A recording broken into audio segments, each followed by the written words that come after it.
Techtober, huh?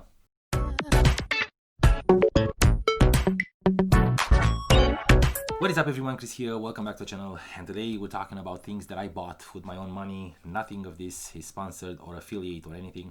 I just bought these ones because this month is a celebration of tech and everyone is talking about it. I'm not that kind of guy to go with the hype, but I need all these things and I want to show them to you. And let's start with the video because I kind of feel it's gonna be a long one.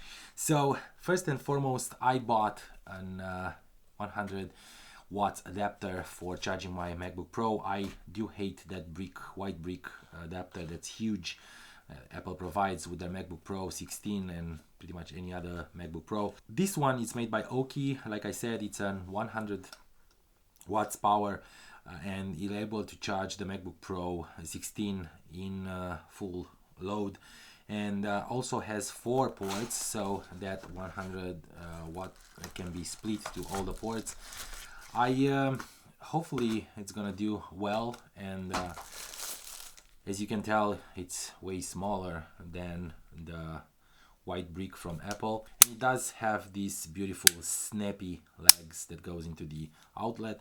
It does have 4 ports, 2 USB-C ports that both are providing 100 watt if you use them separately, and 2 USB-A ports that all PD as well, so you can both charge your MacBook Pro and your iPad and your phone all in one. But you have to keep in mind that if you're using your MacBook Pro while you're charging, and if you're using it intensively, only one port should be occupied and only one should charge, and that will be the one that charges the MacBook Pro. This is very nice. I like the factor on this one.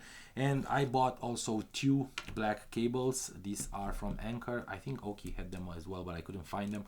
But these ones are from Anker. They're 6 feet long, and they're very good to match with this black stuff. I am kind of crazy about matching colors, you can tell. And I do have these ones for the same purpose that I bought the adapter to charge my MacBook Pro. They say that support 100 watt power, so they will be a very good addition to my studio when I'm trying to keep everything neat and pretty much the same color. The next one is a ball head, and this one is made by Pergear, and I know it's a cheap one, and you're probably wondering why I'm using a cheap ball head if I'm a pro photographer. It's because I'm trying to keep the cost as low as possible, and I'm trying to create with low investment, because that is the purpose of life. We need to go out and have fun and have beautiful dinners, not invest in all this metal stuff. And another reason is that if something works, why changing it? I did have the TH3 from Pergear. This is my old ball head. You can tell it looks pretty good and it holds up very well. The only problem is one of the knobs, it is a little bit loose and it doesn't tighten the way I want it.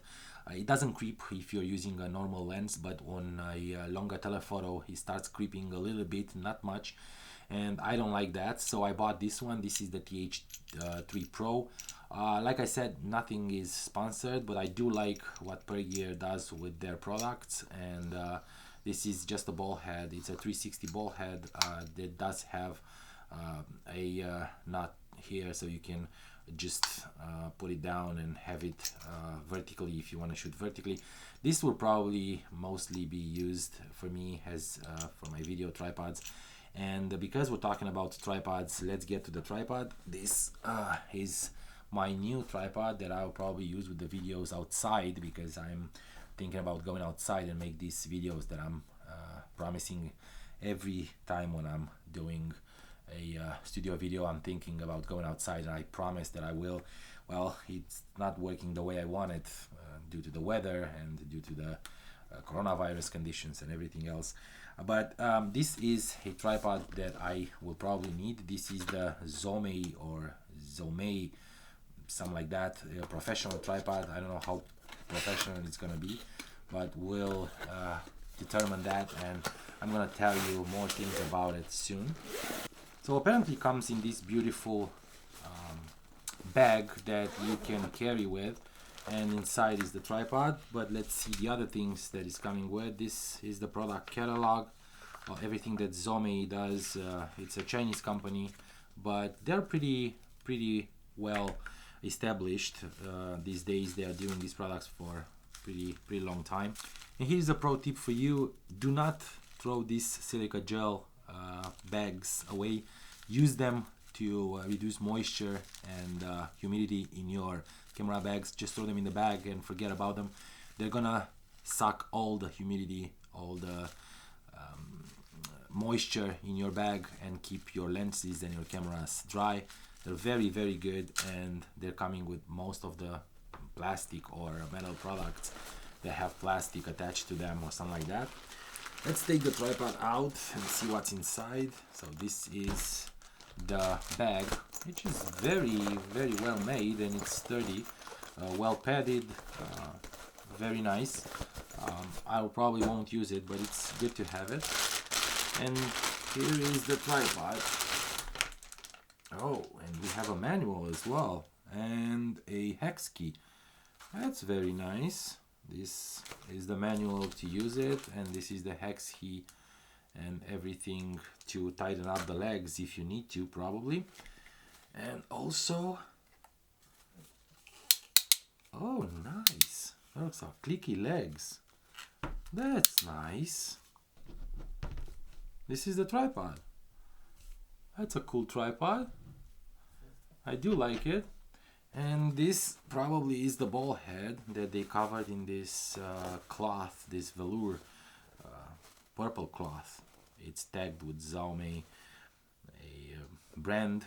It looks pretty fancy for what you're paying for. And this is the ball head. It doesn't look very fancy. Probably not fancier than the Pergear. So yeah, it looks pretty nice. It's smooth. It actually moves pretty smooth. I like it. Just one knob to tighten up and one to move the 360 roll. Let's see if this one goes off. Oh yeah, you can take it off and just change the ball head. Wow, this is good for a $80 tripod, whatever this one was. I don't even remember. Like I said, I'm gonna put the links in the description below. So yeah, you can put a different tripod if you want to. Pretty bulky. It's pretty sturdy, pretty solid. Hopefully it's gonna do the job and let me do mine with the other ball head that I bought. It does have adjustable legs, 3 levels of adjustability. You just press on and you can adjust it. It can also be fully reversed, I think. Let's see, and it does have a column here that you can go up. I'm sorry, you probably won't be able to see this. So there you go. You have an extendable column that will help you go up, and it's pretty sturdy.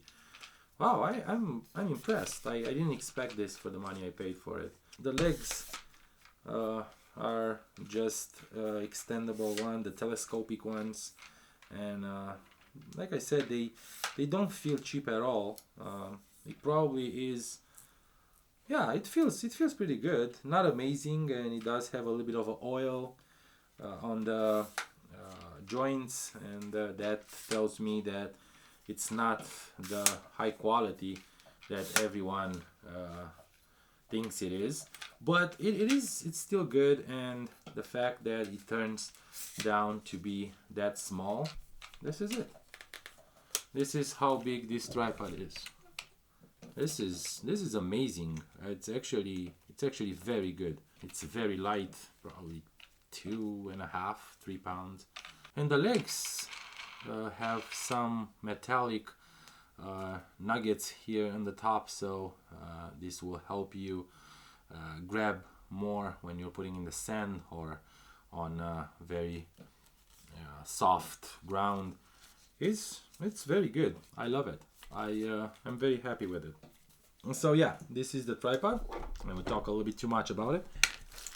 And these ones are actually the little conversions for the ball head from 2/4 to 3/4, whatever it is. I use these ones mostly on my lighting fixtures for the studio, because I always put all kinds of stuff from flashes to continuous lights, and I always need this one, so it's good to have them. And the last one for today, it's the Viltrox 33mm f1.4 STM. This is the only prime lens that I'm missing in my setup. I think is this one and the 50mm, but I do have the 56. So this one was a must-have. I wanted to try it. I heard only good things about it.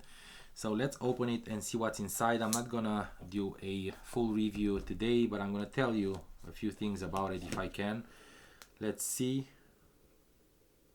This air compressed box. That's not bad.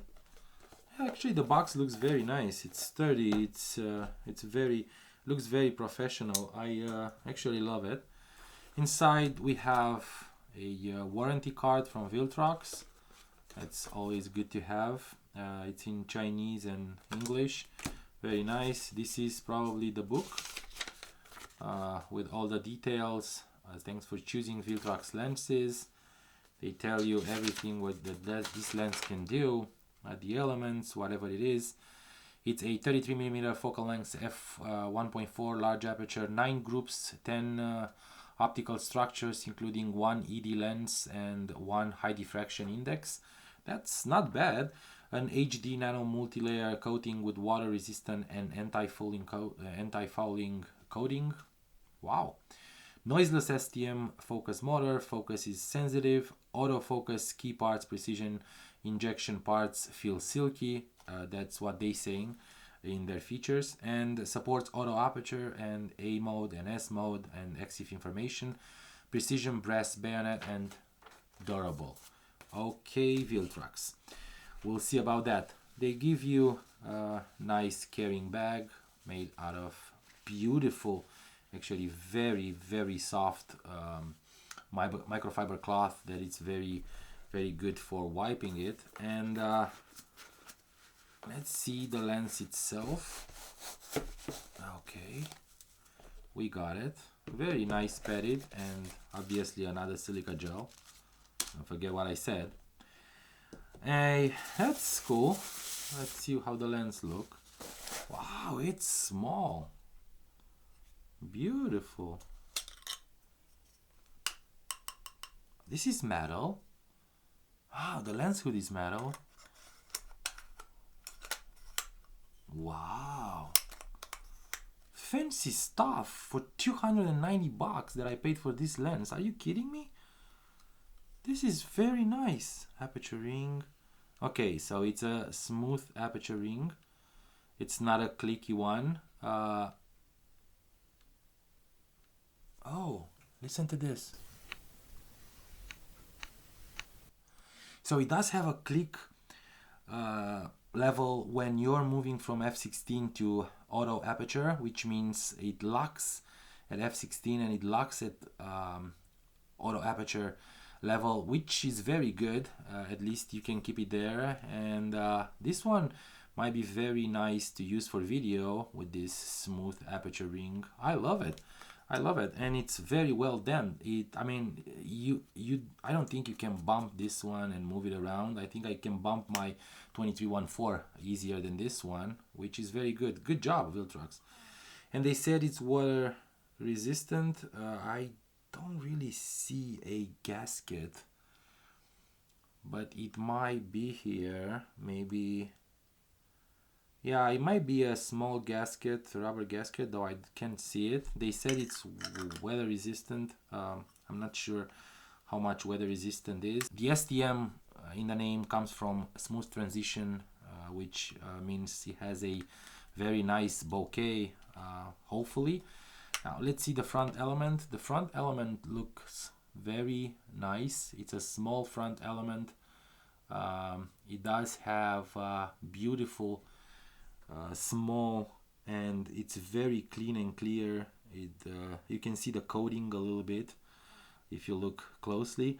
And like I said, it's a 33mm f1.4 STM ED IF. The shortest focus distance is 1.31 feet or 0.4 meters. Not amazing, and it's not even average, I believe. And it's a 52mm filter thread. So yeah, this is my new 33mm lens, actually the 35mm lens, because I wanted to have a 50 on the full frame and be able to shoot portraits and have it around. I'm gonna test this lens intensively and tell you all about it. Again, I bought this lens with my own money. It's not sponsored or endorsed. I just want to try it and see if it works well for what I'm shooting, and I believe it will. I love the build. It's built out of metal. Great lens. It has a great feel to it, and the focus ring, it's smooth. It's very smooth.